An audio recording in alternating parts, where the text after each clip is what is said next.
మూడవ వచనం, అడవి వృక్షములలో జల్దరు వృక్షం ఎట్లున్నదో పురుషులలో నా ప్రియుడు అట్లున్నాడు. ఆనందభరితనై నేను అతని నీడను కూర్చుంటున్నాను. దేవుని మహాకృపను బట్టి ఈ సంవత్సరములో 5 నెలలు దేవుడు కాపాడి 6వ నెల బహుమానంగా ఇచ్చి మొదటి ప్రభుదినమున దేవుని సన్నిధిలో ఉన్నాము అంటే దేవుని కృప. ఆ కొండ కింద త్రవ్వుతూ ఉన్నప్పుడు దాదాపు కొన్ని సంఖ్యల మంది మట్టిలో కూరుకుపోయారు. ఇప్పటికీ 100 రోజులుగా వస్తుంది. ఆచూకీ కూడా తెలియదండి. ఈరోజు సాక్షి పేపర్లు వచ్చేసి వారు ఎక్కడ చనిపోయారో అనే ఆచూకీ కూడా దొరకలేదు. ఇలా లోకములో ఎందరో ఈ లోకాన్ని విడిచిపెట్టి వెళ్ళిపోతున్నారు. ఎన్నికలేని మనలను తన రెక్కల కింద ఉంచుకొని ఆహారము, ఆరోగ్యము, సంచరించు ప్రతి ప్రదేశాలలో తన కృపాక్షేమాలు ఉంచి సజీవుల లెక్కలో చేర్చిన ప్రభును విశ్వాసి దేవుని స్తుతిస్తూనే ఉండాలి. హిజ్కీ అన్నాడు కదా, ఏమన్నాడు? సజీవులే కదా నిన్ను స్తుతించేది. ఈ దినమున నేను సజీవుడనై నిన్ను కనుక మృతులు స్తుతించలేరు. ఎందుకంటే వారు చనిపోయిన వారు. కనుక విశ్వాసి జీవితంలో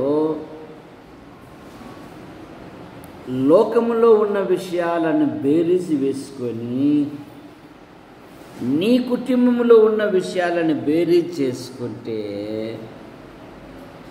ప్రభును స్తుతించుట అనేది ఈ హృదయంలో నుండి పొంగి పొర్లుతుంది. ఏమంటున్నాడు ఈ 3వ వచనములో? అడవి వృక్షములలో జల్దరు వృక్షం ఎట్లున్నదో నా ప్రియుడు అట్లున్నాడు. జల్దరు పండ్లు ఏమిటి? యాపిల్ పండ్లు. జల్దరు వృక్షము అంటే యాపిల్ చెట్టు. కనుక యాపిల్ చెట్టు ఒకటి ఏం ధ్యానం చేసాం రాత్రి? చాలా అందంగా ఉంటుంది. రెండవది సువాసన ఇస్తుంది. మూడవది ఆకలి తీరుస్తుంది.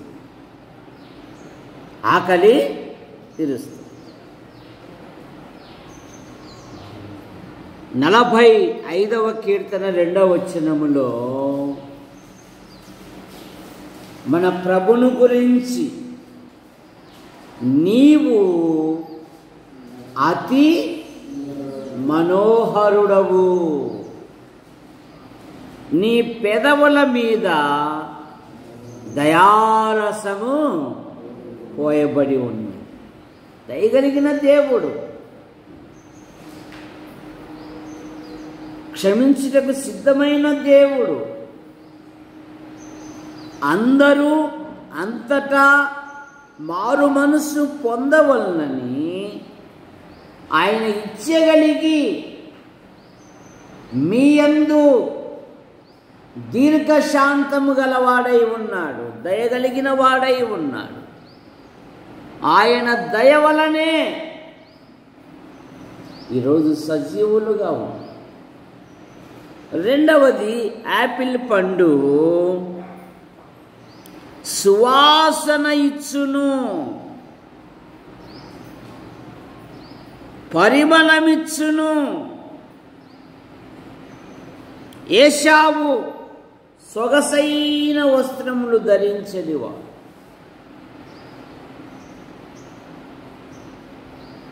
ఒకప్పుడు మనము పాపముల చేత, దోషముల చేత, అపరాధముల చేత దేవుని కోపానికి, దేవుని శాపానికి, దేవుని ఉగ్రతకైన మనలను ప్రేమించి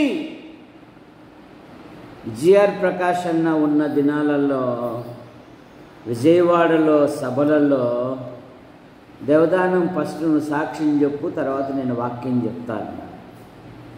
ఇట్లా మా ఇంటి పేరు గంధం దేవదానము, ఇలా ప్రభుని నమ్ముకున్నాను, ఇంకా ఎవరైనా ప్రభుని నమ్మకపోతే యేసుక్రీస్తునందు విశ్వాసం ఉంచండి అని నేను చెప్పి కూర్చుని, మరి ఆయన కలెక్టర్ కదా, పండితుడు కదా.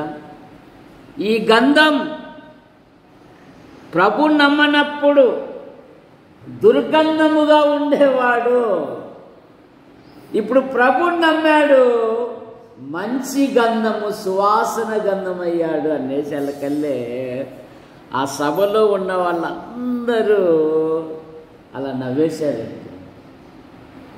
యేసు ప్రభుని నమ్మితే పాపి పరిశుద్ధుడవుతాడు, అనీతిమంతుడు నీతిమంతుడైతాడు, దుర్మార్గుడు సన్మార్గుడైతాడు, వ్యభిచారి సంసారిగా మార్చబడుతుంది. ఎందుకంటే ఎఫెసు పత్రిక 5వ అధ్యాయము మొదటి 2 వచనాలు, కావున మీరు ప్రియులైన పిల్లల వలె దేవుని పోలి నడుచుకొనుడి, క్రీస్తు మిమ్మును ప్రేమించి మీరు పరిమళ వాసనగా ఉండుటకు మన కొరకు తన్ను తాను దేవునికి అర్పణముగాను బలిగాను అర్పించుకొనెను, అప్పగించుకొనెను. దేవుడు మన కొరకు బలిగాను అర్పణముగాను అర్పించుకొనెను. 45వ కీర్తన 8వ వచనములో, నీ వస్త్రములెల్లా గోపరస వాసనే, అగరు వాసనే, దంతముతో కట్టిన నగరులలో తంతివాద్యములతో నిన్ను సంతోషపరచుచున్నవి. నీ వస్త్రములెల్లా గోపరస వాసన.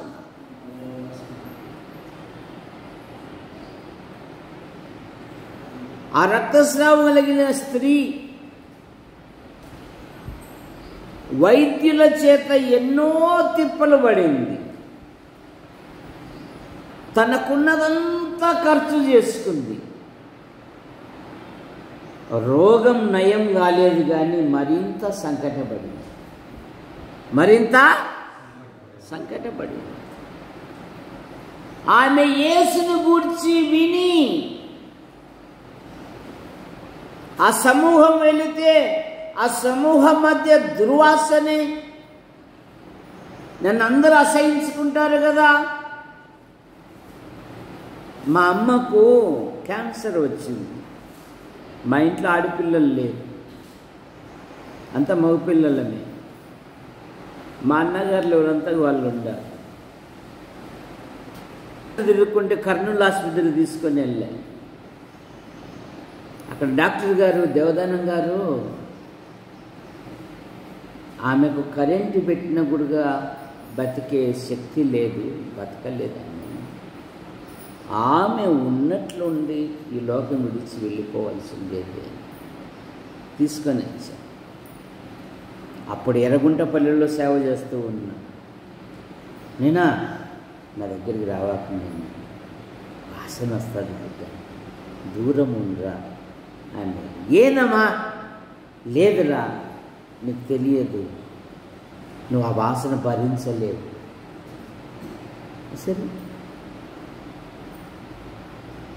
తల్లి అయినా కూడా తన కుమారునికి ఎక్కడ వాడు బలహీనపడతాడు, జబ్బు పడతాడని నా దగ్గర రావాక్కడ. ఈ స్త్రీ యేసును గూర్చి విని ఆయన వస్త్రమును ముట్టితే చాలు బాగుపడదనని విశ్వాసముతో ఆ జనసమూహమును చొచ్చుకొని వెళ్ళి ఆయన వస్త్రమును ముట్టగా ఏమని రాయబడింది? వెంటనే ఆమె రక్తధార నిలిచింది. హృదయ రహస్యం ఎరిగిన దేవుడికి తెలియదా? నన్నెవరో ముట్టారు అన్నాడు రక్షకుడు. నన్నెవరో ముట్టారు అన్నప్పుడు ఇంతమందిలో సహజం కదయ్యా. లేదు, నన్ను ముట్టారు. ఎందుకంటే ఆ సమూహములో ఆమె వస్తే తన బలహీనత చెప్తే ఆ ప్రభావం వల్ల కొందరైనా యేసు ప్రభుని నమ్ముకుంటారనేది ఆయన యొక్క ఆలోచన. చూశారు? అయ్యా నేనే, అమ్మా నీ బాధ నివారణ అయినది, సమాధానము కలిగిన దానివై నీ వస్త్రములెల్లా గోపరసవాస.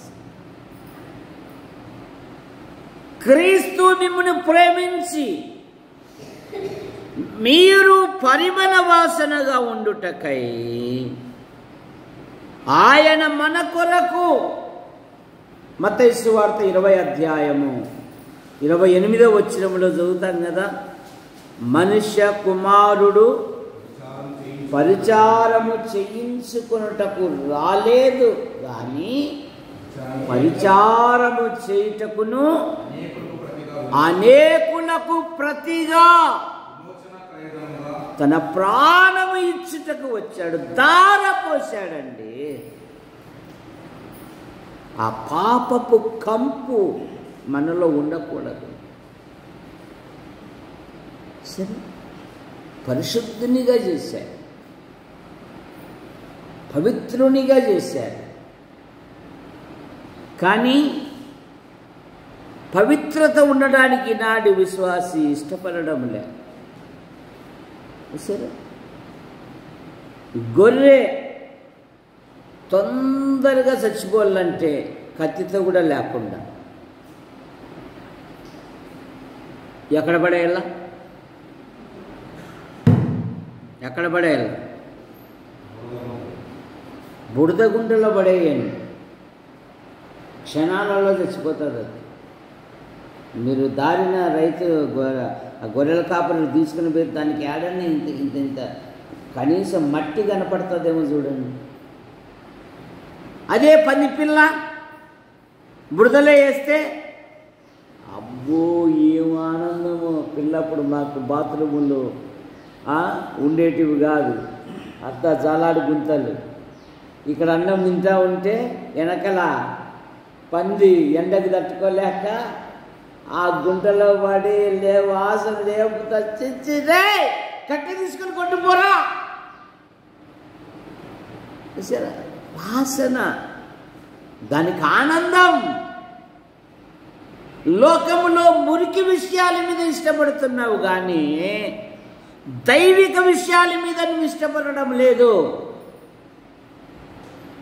అవి మురికివి, అవి మురికి పద్ధతులు. పంది పిల్లకు మురికంటే ఇష్టం. జాగ్రత్త యవనస్తుడు.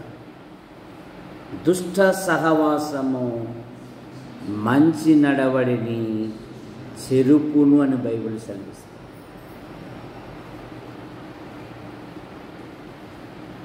అమూల్యమైన రక్తముతో నీవు నేను కొనబన్నా. మీ దేహములతో దేవుణ్ణి మహిమపరచుడి.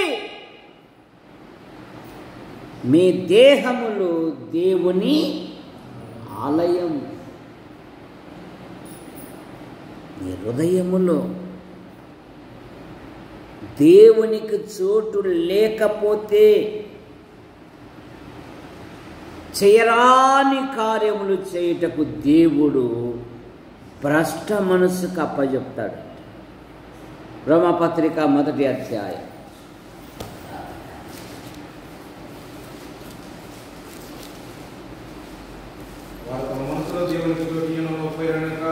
ఏమంట 28వ వచనం, తమ మనస్సులో దేవునికి చోటు ఇయ్యకపోయారు. గోడల పైన చోటు ఉంది, బీరువాల పైన చోటు ఉంది, తలుపుల పైన చోటు ఉంది, కానీ జానడు హృదయములో దేవునికి చోటు లేదండి. దేవునికి చోటు ఇవ్వకపోతే నీ హృదయములో చెయ్యరాని కార్యములు చేయుటకు దేవుడు భ్రష్ట మనస్సుకు వారిని అప్పగించెను. అప్పుడప్పుడు కొన్ని వార్తలు వింటూ ఉంటాం. సరే, వయసుతో సంబంధం లేదు, వావి వరసలతో అసలుకే సంబంధం లేదు.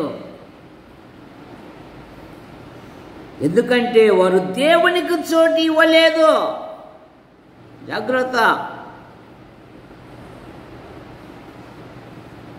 నిన్ను నన్ను పరిమళ వాసనగా చేశాడు. పరిమళ వాసనే కాదు, సువార్త విషయములో పౌలు గారు అంటున్నారు, ప్రతి స్థలములో విజయోత్సవముతో ఊరేగించుచున్న దేవునికి అని అంటూ మేము దేవుని సువాసనై ఉన్నాము అన్నాడండి. 2వ కొరింథీ పత్రిక 2వ అధ్యాయము వచనాలు, మా ద్వారా ప్రతి స్థలమందును క్రీస్తును గూర్చిన జ్ఞానము యొక్క సువాసనను కనపరచుచు ఆయన యందు మమ్మును ఎల్లప్పుడూ విజయోత్సవముతో ఊరేగించుచున్న దేవునికి దేవుని సువాసనై ఉన్నాము మేము.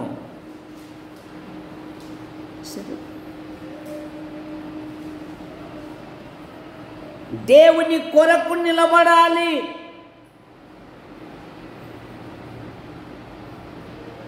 ఎప్పుడైతే దేవుని కొరకు నిలబడతావో జీవితాలలో దేవుడు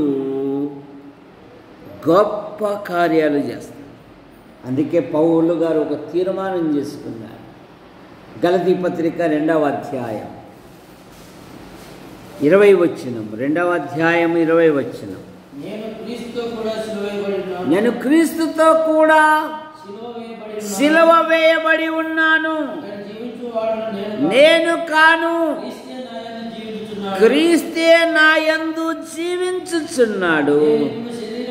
ఇప్పుడు శరీరమందు జీవించుచున్న జీవితము నన్ను ప్రేమించి దేవుని కుమారుని యందలి విశ్వాసము వలన నేను ఇప్పుడు జీవిస్తున్నానే. అది నా ఇష్టము కాదు, నా సొంతము కాదు. నా ఇష్టానుసారంగా జీవించేకి నాకు హక్కు లేదు.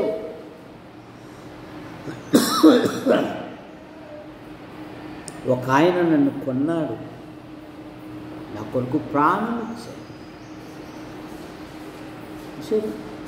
కొత్తగా వివాహమైంది భార్యాభర్తలు. చిన్న చిన్న దానిలో తగువ పెట్టుకుని అమ్మాయి ఇంటికి వచ్చింది.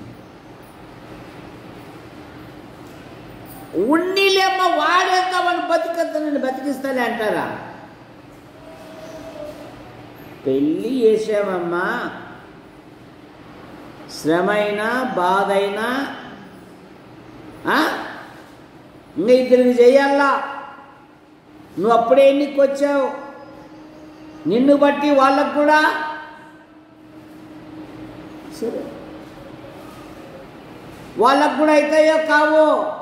అమ్మాయి ఎందుకు ఎన్నుకొచ్చింది, అమ్మాయి ఎందుకు పదా అని 4 పీకి తగిలించి పంపించాల. కానీ ఉండ బతికిస్తాం అని అంటే నిన్ను చూసి ఇంకా 4 తయారవుతారు.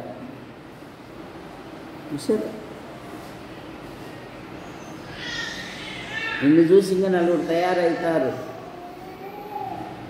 పౌలు గారు అదే, ఇప్పుడు శరీరమందు జీవించుచున్నానే, నన్ను ప్రేమించి తన్ను తాను అప్పగించుకొనిన దేవుని కుమారుని యందలి విశ్వాసము వలన నేను ఆయన కొరకు జీవిస్తున్నాను.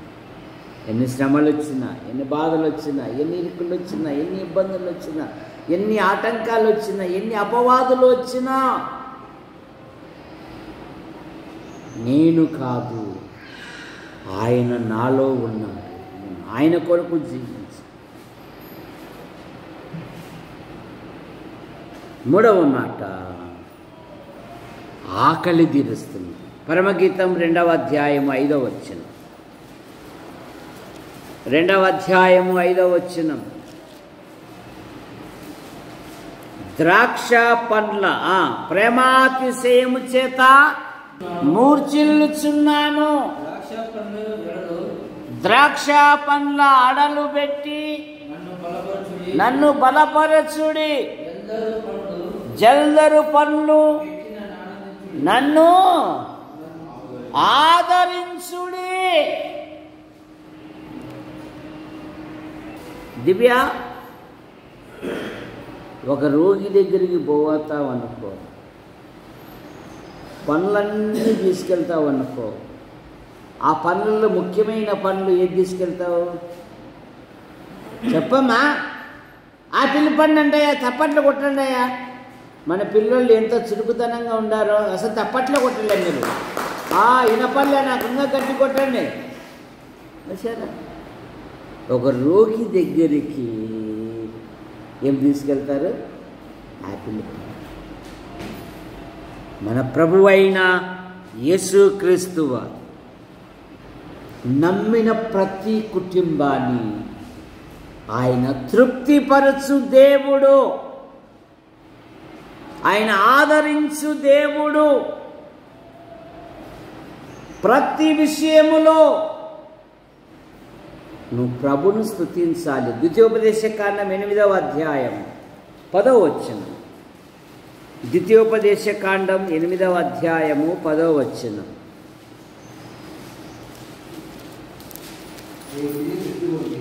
నీవు తిని తృప్తి పొంది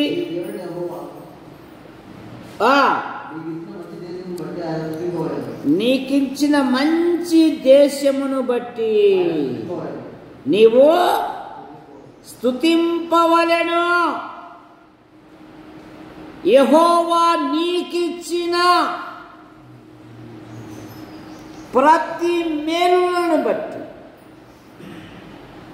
ప్రతి సహాయమును బట్టి ప్రతి అక్కరను బట్టి నువ్వు దేవుణ్ణి స్తుతించాలి. సరే, నీకిచ్చిన మంచి దేశమును బట్టి, నీకిచ్చిన ఆహారమును బట్టి. నెహెమ్యా గ్రంథం 9వ అధ్యాయము 25వ వచనం. 9వ అధ్యాయము 25వ వచనం నెహెమ్యా గ్రంథం. అప్పుడు వారు ప్రాకారము గల పట్టణములను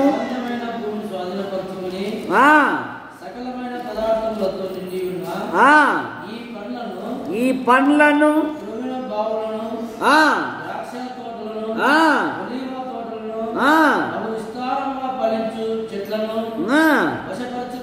వశపరుచుకొనిరి. నీ మహోపకారములను బట్టి. ఈ దేవుడిచ్చిన మహోపకారం ఏదంటే నువ్వు సజీవంగా ఉండడమే. అది నీ మనసుకు రావడంలే. ఏం లోకంలో కూడా బతుకుతున్నారుగా, లోకంలో కూడా బతుకుతున్నారు కదా. వాళ్ళ బ్రతుకులు వేరు, నీ బ్రతుకులు వేరు. వాళ్ళ బ్రతుకులన్నీ బలహీనతలతో కూడిన బ్రతుకులు. నీ మనసంతా 20 సంవత్సరాలు కాపురం చేయబడి నా ముక్కుకి ఇంత ముక్కు పుడుకన్నా వద్దా. దేవుని మహోపకారాలు మర్చిపోయి చూసారా, సంపద మీద, లోకంలో ఉన్న ఇష్టమైన వస్తువుల మీద మనసు పెడతా ఉన్నావు. ప్రభువా, ఈరోజు నా జీవితాన్ని నాకు ఒక చక్కని భార్యను ఇచ్చావు, చక్కని పిల్లలు ఇచ్చావు, వాళ్ళని వృద్ధి చేసుకోవడానికి ఒక ఉపాధి కల్పించావు, నీకు స్తోత్రమైన అనే పదాలు రావడంలే. 20 సంవత్సరాలు అయి ఇప్పుడన్నా ఆటకన్నా పోయినప్పుడు అందరిలో కనబడాలంటే ఇంత మోకుతాడు కాదు పా. ఓరు నాయన మోకుతాడు అంటున్నాడు దాసుబాబు. నా మెడలో ఇంత వద్దా, అందరిలో కనపడాలా కదా. నీవేమో కద్దరు సక్కేసుకొని 500 నోటు కనపడేటట్లు పెట్టుకుంటావే. సరే, ఇంటికి పెట్టావురా అని భోజనం అయిపోయినాక మా బామాడుతుంది, రా థమ్సప్ దాదాని రా అన్న. డబ్బులు అంటున్నాడు. ఉంది కదరా 500 అంటే మళ్ళీ మీ అమ్మాయికి పోయి ఇయ్యాల సగం డప్పుకు పెట్టుకొని వచ్చిన స్వామి అంటున్నాడు. అది ఎందుకు పెట్టుకొని వచ్చినాడంట? మేము కూడా ఉన్నవాళ్ళమే అనిపించుకోవడానికి కాదురా. ఇప్పుడే కదా పలావు తిన్నాము, ఇంత తప్పసపు దాదానండి. ఇది నువ్వు దాపితే నేను దాపుతా చూడు. ఇదేమిరంటే ఇది మళ్ళీ మీ అమ్మాయికి పోయి ఎన్నికి ఇవ్వాలంట. నీ మహోపకారములు చూడు. మా యువ ప్రసంగికుడు నా మీద ఫోకస్ పెట్టాడు. బత్తల యువ ప్రసంగికుడు మునుస్వామి కొడుకు బుట్టేళ్ళకెళ్ళే, రెండో వాడు బుట్టేళ్ళకెళ్ళే, మా వాడి మధ్యలో పాదం కూడా పెట్టుకోకుండా ఉన్నాడు. సరే మునుస్వామి, దేవా నీకు స్తోత్రం, నేను నా కుటుంబాన్ని వృద్ధిపరుస్తున్నాను, నా పిల్లలను ఒక స్థితికి తీసుకొని వస్తున్నాను. ఇదిగో వారి జీవితాలలో నీ గొప్ప కార్యాలు జరిగించుతండి. వాళ్ళ యొక్క ఉద్యోగ విషయాలలో, వివాహ విషయాలలో సహాయం దయచేయనైనా. అసలైన తెలివైన వారు ఏంటంటే వారి పిల్లలను ఉన్నతమైన వ్యక్తులుగా చేస్తారు. సామెతల గ్రంథంలో ఉంది, మంచి తల్లిదండ్రులు తమ పిల్లలకు కొంత ఆస్తిని కూడా కూడబెడతారు, ఆస్తికర్తలుగా చేస్తారంట. చూసారా, పిల్లలకు ఆ ధనం ఒకప్పుడు ఉంటుంది, ఒకప్పుడు వెళ్ళిపోతుంది. ఆ ధనం కాదు, దైవభక్తిని నేర్పు. దైవభక్తి ఇప్పటి కాలములోను రాబోవు కాలములోను. చూసారా, అది విలువైనది. అది నేర్పు నీ పిల్లలకు. ఓడలు బళ్ళు అవుతున్నాయి, ఓడలు అవుతున్నాయి కదా లోకంలో. సంపద కాదు. సామెతల గ్రంథంలో ఎప్పుడైతే సంపద మీద మనసు పెడతావో, చెప్పు నాయన, రాజయ్య రెండో కొడుకు చెప్తాను, చెప్పురా, చెప్పడంట, నేను చెప్పడు బా అంటాను, ఎగిరిపోతాడు.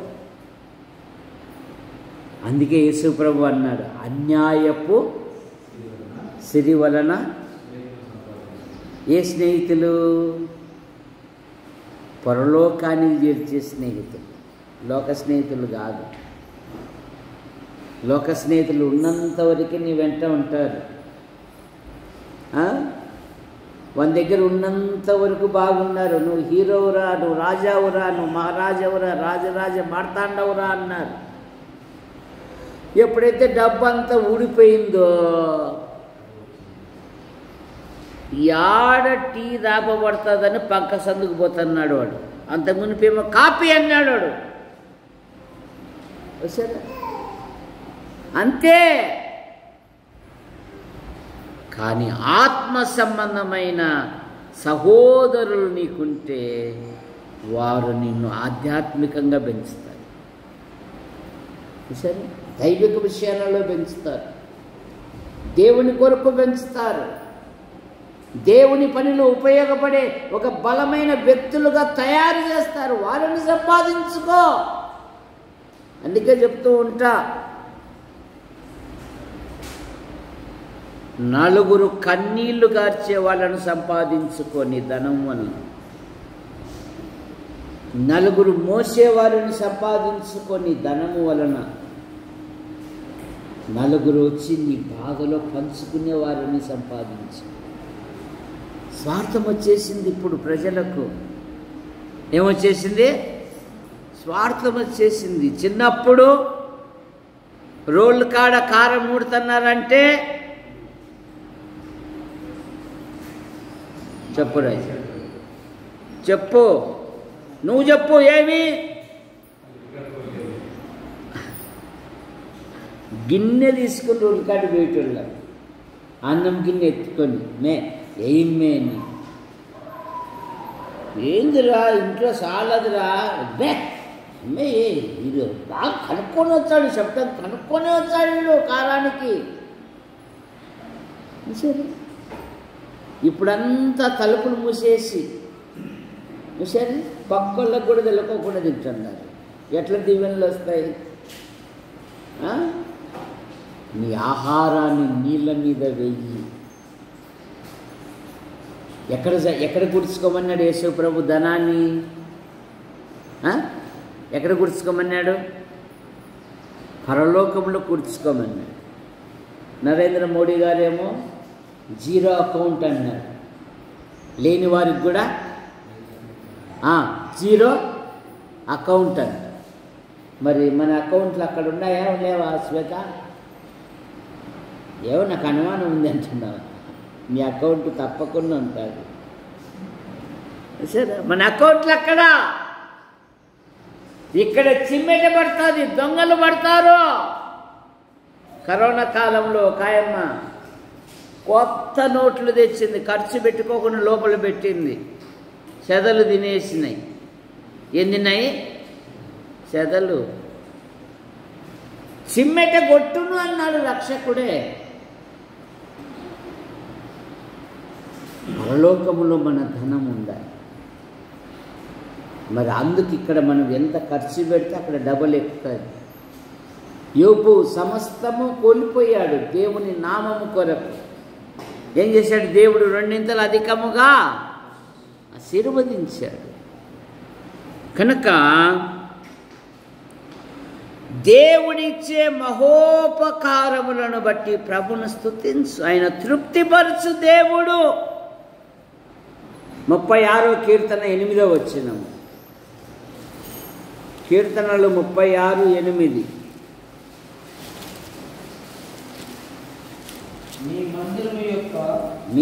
నీ మందిరము యొక్క సమృద్ధి వలన వారు సంతృప్తి నందుచున్నారు.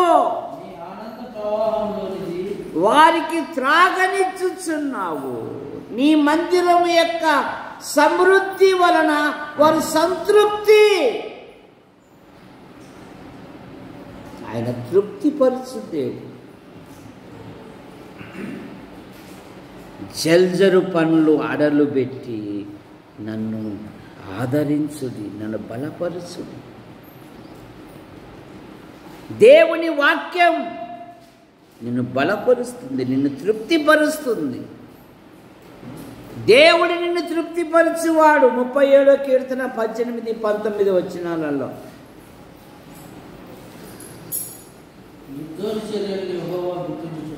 19వ వచనం, 19, 20.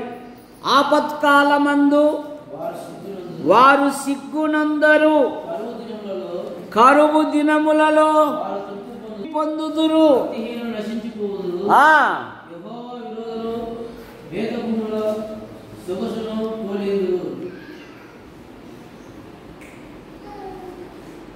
ఒకసారి మళ్ళా చదువు. 19, 20 వచనం. కరువు దినములలో వారు తృప్తి పొందెదరు, భక్తిహీనులు నశించి పోవుదురు. 33వ కీర్తన 18, 19 వచనాలు. వారి ప్రాణమును మరణము నుండి తప్పించుటకును, కరువులో వారిని సజీవులుగా కాపాడుటకును యెహోవా కనుదృష్టి ఆయన యందు భయభక్తులు గల వారి మీదను, ఆయన కృప కొరకు కనిపెట్టు వారి మీద నిలుచుచున్నది. దేవుని యందు భయభక్తులు గల వారి మీదను, ఆయన కృప కొరకు కనిపెట్టు వారి మీదను, కరువులో వారిని సజీవులుగా కాపాడుటకై యెహోవా కనుదృష్టి మీద ఉన్నది. ఎంత గొప్ప కాపుదలని! నిన్ను పోషించు దేవుడు. కరువులో సజీవులుగా. సింహ పిల్లలేమి గలవై ఆకలి కొనును గాని యెహోవాను ఆశ్రయించు వారికి ఏ మేలును కొదవై ఉండదు. 65వ కీర్తన 4వ వచనములో ఆయన తృప్తిపరచు, నీ ఆవరణములో నివసించునట్లు నీవు ఏర్పరచుకొని చేర్చుకున్నవాడు ధన్యుడు. నీ పరిశుద్ధ ఆలయము చేత, నీ మందిరములోని మేలుల చేత మేము తృప్తి నొందుచున్నాము. నీ మందిరములోని మేలుల చేత. దేవుని మందిరం నీకు నిర్లక్ష్యం, సంఘము నీకు నిర్లక్ష్యం. చూసారు? కానీ భక్తులు ఏమన్నారు? యెరూషలేమా, మా పాదములు నీ మందిరావరణములలో కనబడుచున్నాయి, నీ ప్రాకారములలో నెమ్మది. దేవుని మందిరం, దేవుని సంఘం. చూసారు? ఆయన తృప్తిపరచు దేవుడు. ద్రాక్ష పండ్ల అడలు పెట్టి నన్ను ఆదరించు, నా ఉపకారములను బట్టి నా జనులు తెలుసుకొని తృప్తి నొందెదరు. ఇర్మీయా గ్రంథం 31వ అధ్యాయం 14వ వచనం. క్రొవ్వుతో యాజకులను సంతోషపరచునట్లు తృప్తి నొందెదరు. నా జనులు నా ఉపకారములను తెలుసుకో. కానీ కీర్తనలు ఏముందంటే వారు ఆయన ఉపకారములను మరిచిపోయి అన్నమాట. దేవుడు ఎన్ని ఉపకారాలు చేసినా కూడా దేవునికి చోటు లేదు.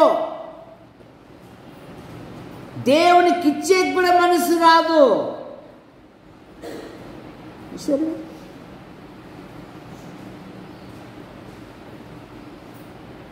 ప్రతి విషయములో ప్రభును స్తుతించుట విశ్వాసి మానకూడదు.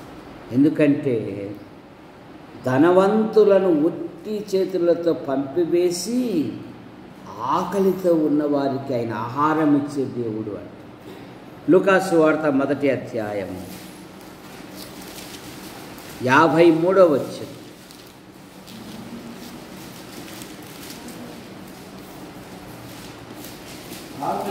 ఆకలి కొనిన వారిని మంచి పదార్థములతో సంతృప్తి పరచి. ఎందుకు? వారికి దేవునికి ఇచ్చేకి చేతులు రావాళ్ళకు ధనముంది, కానీ ప్రభుకి ఇవ్వాలని ఇంగిత జ్ఞానం కూడా రాదు వాళ్ళకు. నాకు ఇస్తే ఆశీర్వాదము కదా అని ఆలోచన కూడా రాదు వాళ్ళకు. ఎందుకంటే ధనమే వారికి దేవుడు గనుక. కానీ కొందరున్నారు, వారు జీతాలు పడింది ఆలస్యం లేదు, పోనివే పడింది ఆలస్యం లేదు. సరే, విశ్వాసముతో కూడిన సేవ, వ్యాపారంతో కూడిన సేవ కాదు ఇది. లోకములో సేవకులు అనే వాళ్ళు పచ్చిగా చెప్పుకొని బతుకుతూ ఉన్నారు. మీరు ఇస్తేనే మేము బతికేది, మీరు ఇవ్వకపోతే మేము బతకలేము. ఏంది 500 నోటు ఇచ్చావు? ఎంత దూరం నుండి వచ్చాను నేను? ఎవరు రమ్మన్నాడు? ఎవడు బొమ్మన్నాను నేను? సరే,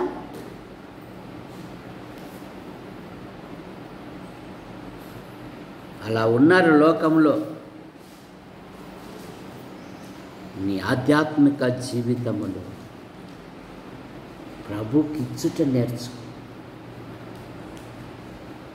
ఏ రోజైనా కానీ, ఎప్పుడైనా కానీ మీరు ఎందుకు ఇవ్వలేదు అని అడగలేదు. మీరు ఇవ్వకపోతే మేము బతకలేదనే మాట మా నోట నుండి కూడా రాదు. నువ్వు ఇస్తున్నది ప్రభుకు, ఇది మనిషికి కాదు. అది ఒక్క మనస్సు, అది ఒక్క మాట నీ మనసులో ఉంటే చాలు, వచ్చేస్తా.